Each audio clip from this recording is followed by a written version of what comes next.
طرح طرح کے گمان لوگوں کے دل میں آتے ہیں، طرح طرح کے خیالات لوگوں کے دل میں آتے ہیں۔ بیٹی پنڈت کی تھی، جب گھر کی طرف چلی ہے، بستی میں قدم رکھا، بستی والوں میں شور ہو گیا کہ پنڈت جی کی بیٹی دیکھو خون میں نہا کے آئی ہے۔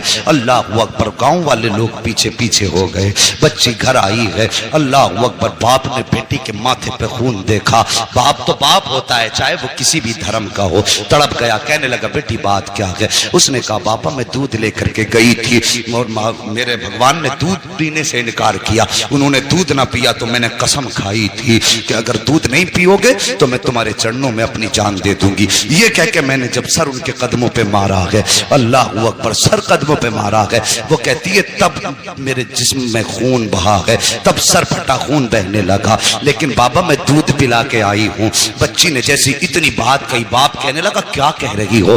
ہاں بابا میں نے دودھ پلایا ہے۔ باپ کہنے لگا بیٹے پوری زندگی گزر گئی اسی پتھر کی عبادت کرتے کرتے، آج تک ہم دودھ نہ پلا سکے، تو ایک دن میں کیسے دودھ پلا سکتی ہے؟ گاؤں والوں نے اتنا سنا، کہنے لگے پنڈت تیری بیٹی جھوٹ بول رہی ہے، دودھ نہیں پلایا ہے، پتھر تو دودھ پی ہی نہیں سکتے، بچی تیری عزت لٹا کے آئی ہے، کسی نے اس کی آبرو لوٹی ہے اس لیے یہ آ کے باتیں بنا رہی ہے، یہ جھوٹ بول رہی ہے۔ اور یار جب کسی کو بھی عزت کا تانا دیا جاتا ہے تو وہ کسی بھی دھرم کی بیٹی ہو، عزت سب کو پیاری ہوتی ہے۔ جب گاؤں والوں نے کہا تھا کہ تیری بیٹی جھوٹ بول رہی ہے، یہ کہیں منہ کالا کر کے آئی ہے، عزت لٹا کے آئی ہے، یہ بہانہ بنا رکھی ہے، باپ نے بیٹی کے قدموں پہ اپنا سر کا جو ٹوپی تھی وہ رکھی اور رکھ کے کہنے لگا بیٹی اے میری بیٹی میری عزت بچا لے، سچ بتا بات کیا ہے؟ بچی کہنے لگی بابا میں دودھ پلا کے آئی ہوں۔ باپ نے کہا جھوٹ نہ بول۔ بچی نے کہا بابا کس کی قسم کھلاتے ہو؟ میں سب کی قسم کھانے تیار ہوں، لیکن سچ یہی ہے دودھ پلا کے آئی ہوں۔ جب بیٹی نے بات پہ یہی جواب دیا، گاؤں والے کہنے لگے پنڈت جی اگر یہی سچ ہے، اگر آج اس نے دودھ پلایا ہے تو پھر کل بھی تو یہی دودھ پلا سکتی ہے، کہ چلیے کل ہمارے سامنے دودھ پلائے تب مانیں گے کہ تمہاری بیٹی سچی ہے۔ باپ نے بیٹی کا چہرہ دیکھا، کہا بیٹی تیرا کیا فیصلہ ہے؟ کیا تو دودھ پلانے کے لیے پھر سے تیار ہے؟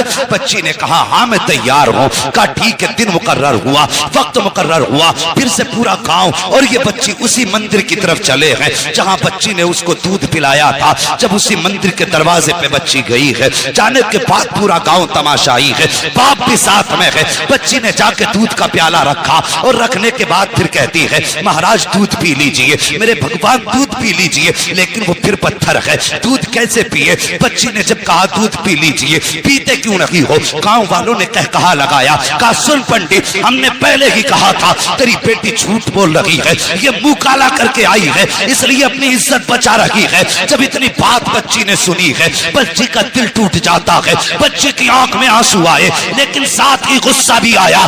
بچی جلال میں اٹھ کے کھڑی ہوئی، توجہ کرنا، بچی جلال میں اٹھ کے کھڑی ہوئی اور کہنے لگی دودھ پیتا ہے یا کل والے بابا کو بلانا پڑے گا، دودھ پیتا ہے یا کل والے بابا کو بلانا پڑے گا۔ جیسی اتنی بات بچی نے کہی ہے پھر اس نے ہاتھ بڑھایا ہے، دودھ پینا شروع کر دیا ہے۔ پھر جب پتھر کی مورتی نے دودھ پی لیا ہے، کہنے لگی بابا دیکھو کل بھی ایسے ہی دودھ پیا تھا، آج بھی دودھ پی لیا ہے۔ باپ نے کہا بیٹی یہ بابا کون ہے بتا تو سکی، کل کون آیا تھا؟ بچی نے کہا بابا میں اس کا نام تو نہیں جانتی ہوں، لیکن ادھر سے آیا تھا ادھر گیا تھا، پورا گاؤں اس ڈگر پہ نکل گیا جس پہ غریب نواز گزر کے گئے تھے۔ ایک درخت کے نیچے جا کے دیکھا میرے غریب نواز بیٹھے ہوئے ہیں۔ جانے کے بعد کہا تھا بیٹی یہی بابا ہے؟ کہا ہاں یہی بابا ہے۔ پنڈت قدموں پہ سر رکھ کے کہتا ہے مہاراج تم بھگوان ہو، جس کے کہنے سے پتھر نے دودھ پی لیا ہے، اتنا کہا ہے۔ غریب نواز نے نکاح کرم اٹھائی ہے،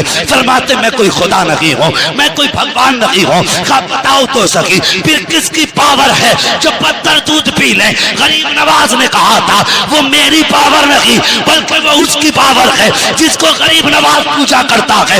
کہا کون ہے وہ؟ غریب نواز نے کہا تھا وہ ہے جس نے تم کو بھی پیدا کیا ہے، غریب نواز کو بھی پیدا کیا ہے، اگر پوچھنا ہے تو خدا کا پوچھو۔ سب نے کہا تھا، یہ کہہ کے غریب نواز چلے، توڑے قدم پکڑے لوگوں نے، کہا غریب نواز آگے نہ جائیے، پہلے ہاتھ بڑھائیے، کلمہ پڑھا کے ہمیں مسلمان بنا جائے۔ نعرے تکبیر، نعرے رسالت، علماء اہل سنت، عظمت اسلام، عظمت اسلام، عظمت اسلام۔ علامہ مفتی حماد صاحب قبلہ علامہ مفتی حماد صاحب قبلہ سرزمین عدل پور نعرہ تکبیر نعرہ رسال. لقد کان لکم فی رسول اللہ اسوۃ حسنہ، اور میرے محبوب کی زندگی تمہارے لیے بہترین نمونہ ہے. حضور کے کردار کو اپنائیے. بیٹیوں سے پیار کرو. بیٹی بیٹی ہے، چاہے وہ دوست کی بیٹی ہو یا دشمن کی بیٹی ہو. میرے حضور کے دربار میں حاتم طائی کی بیٹی آئی تھی، ننگے سر آئی. میرے حضور نے اپنی مزمل والی چادر سر پہ ڈال دی. مزمل والی چادر ڈال دی.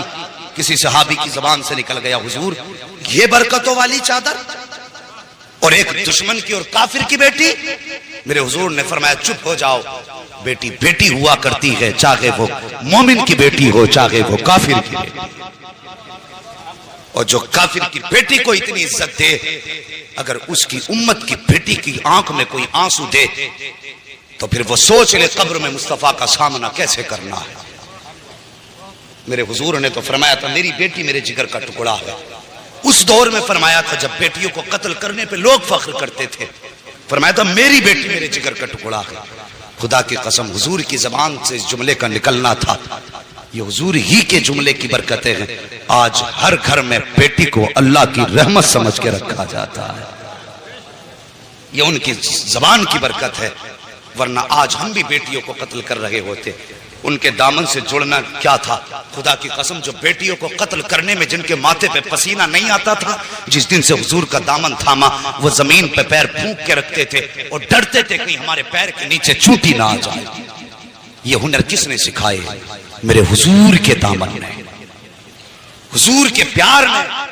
جب تک بکے نہ تھے تو کوئی پوچھتا نہ تھا، تم نے خرید کر ہمیں انمول کر دیا. ہماری تو کوئی عزت ہی نہ تھی. آج جو عزتوں کی معراج ملی ہے نا، خدا کی قسم یہ محمد عربی کے ٹھوکروں کے صدقے میں. اگر پھر صدقہ ان کی ٹھوکروں کا ہے تو جوان ان سے پیار کر، ان سے وفا کر.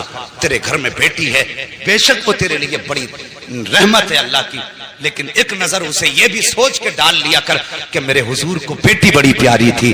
خدا کی قسم اللہ ہر نظر کے صدقے میں تجھے مصطفیٰ کے عشق کا ثواب عطا فرمائے. کریں گے نا انشاءاللہ ایسے ہی؟ ہاں بیٹے مانگو، تمہاری مرضی ہے سجدوں میں گر کے، اس لیے کہ ان سے تمہارا نام چلے گا. لیکن کبھی رو کے رب سے بیٹیاں بھی مانگ لیا کرو، اس لیے کہ بیٹے نصیب سے پیدا ہوتے ہیں، بیٹیاں رب کی رحمت بن کے آیا کرتی ہیں. ہاں بیٹی پیدا ہو، چہرہ نہ بگاڑنا، مقدر پہ ناز کرنا. اللہ نے بیٹی دی ہے، یقیناً کوئی نیکی تو نے کی ہے جس کی وجہ سے اللہ تجھ سے اتنا راضی ہوا ہے کہ تیرے آنگن میں بیٹی اتار دی. وہ فرمایا گیا بیٹی کیا آ گیا. بس آخری بات سن لو اور بات ختم کر لو. انشاءاللہ کبھی پھر، انشاءاللہ کبھی پھر بھائی. نہیں کبھی پھر میری بات سمجھیے. میں نہ انشاءاللہ یہ تو خود نہیں بتایا کسی کو. اجالے اپنی یادوں کے ہمارے ساتھ رہنے دو. نہ جانے کس گلی میں زندگی کی شام ہو جائے، یہ تو کسی کا کچھ نہیں پتا ہے. نہیں بھائی اللہ اکبر. بات کہہ رہے ہیں تھوڑی سی اعلیٰ حضرت کے تعلق سے کہ تھوڑی سی نہیں دے، مہربانی کریں مجھے. نعرہ تکبیر نعرہ رسالت علماء اہل سنت علامہ مفتی حماد صاحب قبلہ، علامہ مفتی حماد صاحب قبلہ، نعرہ تکبیر نعرہ رسالت. اللہ اکبر. بیٹیوں کو دیکھ کے مسکرا لیا کرو، اس سے مصطفیٰ بھی راضی ہوں گے، ہمارا خدا بھی راضی ہوگا. اور اگر کبھی گھر میں برکت نہ ہونا، کبھی گھر میں برکت نہ ہو اور تمہیں لگتا ہو آفتیں آ گئی ہیں، بزنس بند ہے، کام ٹھپ ہے، جو بھی کرتے ہیں کوئی نہ کوئی مصیبت لگ جاتی ہے، فرمایا پھر مصلی بچھا، 2 رکعت نماز پڑھ. تیرے گھر کے اندر بیٹی یا بہن موجود ہے، اسے مصلی کے آگے بیٹھا اور پھر رب کے آگے ہاتھ پھیلا دے اور بس اتنا کہ یا اللہ اس بیٹی کے صدقے میں میرے گھر میں برکت عطا فرما دے. فرمایا گیا، بزرگوں نے فرمایا ہاتھ نیچے بعد میں آتے ہیں، خدا کی رحمتیں گھر میں پہلے اتار دی جاتی. اللہ اکبر. او یار لوگوں کی دل جوئی کرو، کسی کا دل نہ دکھاؤ. پوری زندگی ہو گئی مسلک اعلیٰ حضرت کا نعرہ لگاتے ہوئے. اعلیٰ حضرت کو سمجھو کون ہے اعلیٰ حضرت. ذرا قریب سے سمجھیے، میں ان کی زندگی